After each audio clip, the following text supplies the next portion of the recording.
My name is Grace. I am 26 years old. I have a husband. His name is Adam. He is 30 years old. We live in a small rented apartment. Adam and I have been married for 3 years now. We didn't have much money, but we were happy. Adam worked in a cloth manufacturing company. The company was owned by a powerful businessman. Everyone respected his boss, not out of love, but out of fear. He was a cruel man who never rewarded effort.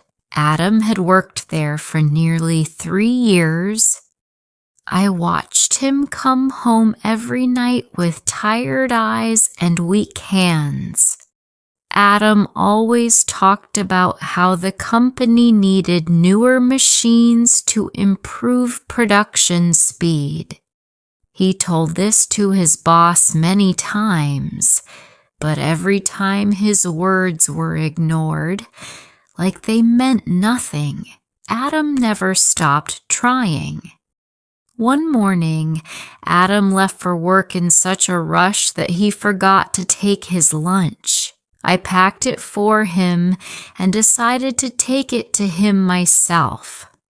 As I entered the company, I didn't see Adam right away, but before I could ask someone, a tall man in a suit stepped in front of me.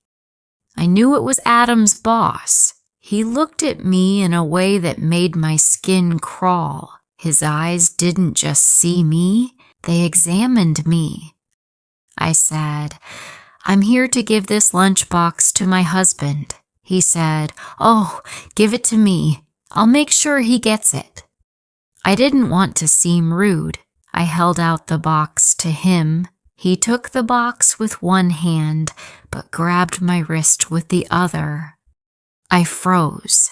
I quickly pulled my hand away and stepped back. "I'll go now," I said, and turned around before he could say another word.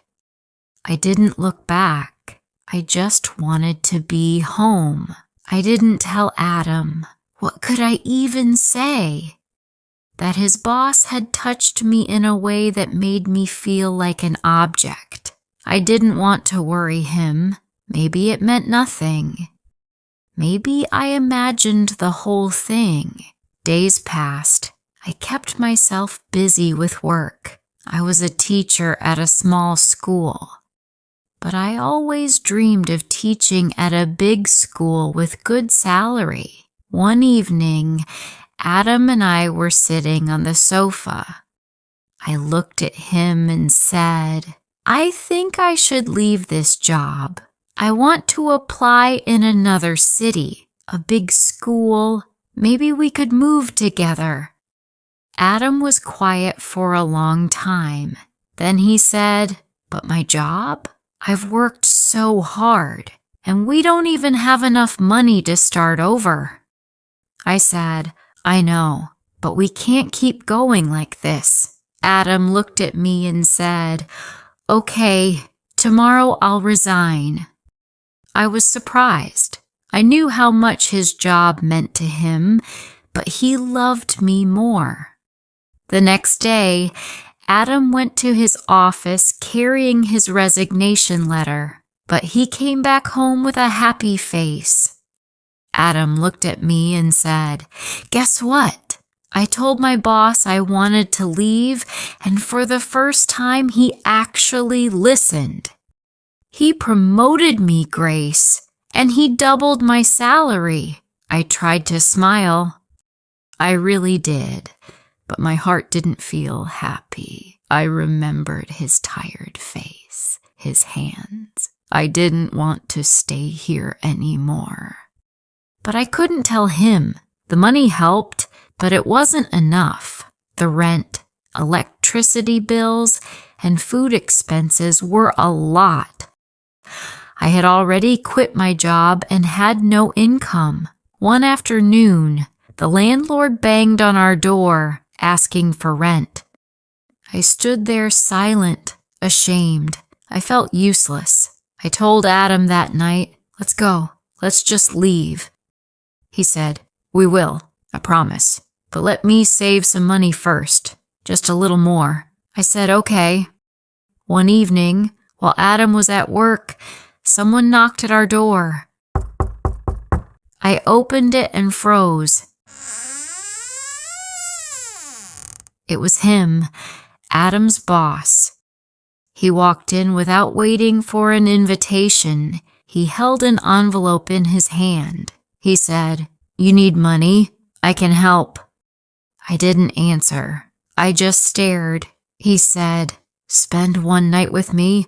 Then he brushed his fingers along my back. I froze. I said, "What did you just say?" He said, "You heard me." I screamed, "Get out! Get out!" He left. I fell onto the floor, shaking. That night, Adam had an accident on his way home. I rushed to the hospital praying. My eyes were full of tears. Thankfully, his injuries weren't too serious, but the bills were. I sat beside him, holding his hand. It felt like I was losing my mind. The rent, the hospital, the debt. Everything was crashing down, and we had nothing. That night, I went home alone. I cried and cried until I had no tears left. I did not want to do it, but I had no choice.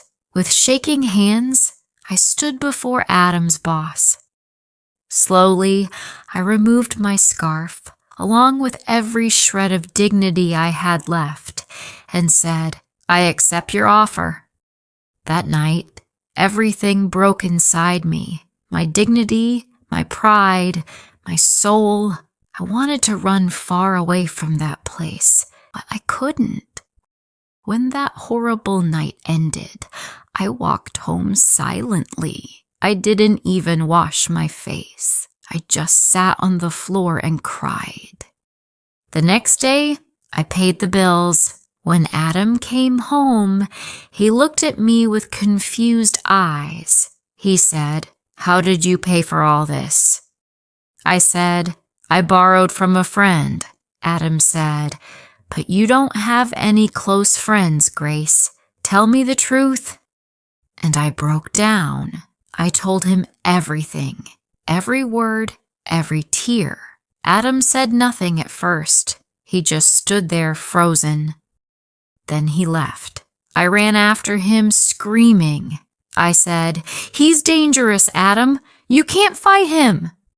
But Adam didn't stop. He went into his boss's office and punched him so hard that blood poured from his mouth. He shouted, "Stay away from my wife! Stay away from my family!" Someone told us afterward we had messed with the wrong man. His power was endless, and even the police feared him. We were warned to leave or die, so we packed everything we had in 2 small bags and left that same night. While driving to a nearby town, our car tire burst. As Adam pulled over to fix it, it was getting dark. That's when we saw headlights, a car speeding toward us. It was Adam's boss, drunk, with a gun. We ducked inside the car, holding our breath. By some miracle, he didn't see us. His car sped past, disappearing into the night. We stayed in the car till morning. The next day, we found a petrol station. At the petrol pump, we heard the news. The rich, powerful man who haunted our lives was dead. His car had crashed that same night. I didn't know what to feel. Relief, guilt, fear, maybe all of it. We reached a new town. Adam found a job and we rented a small house. I applied to a big school and I got the job. Our new life began. We don't talk about that night. But I still wake up crying sometimes, remembering the way he grabbed my hand. But we survived. If you liked this story, please like, comment, share, and subscribe.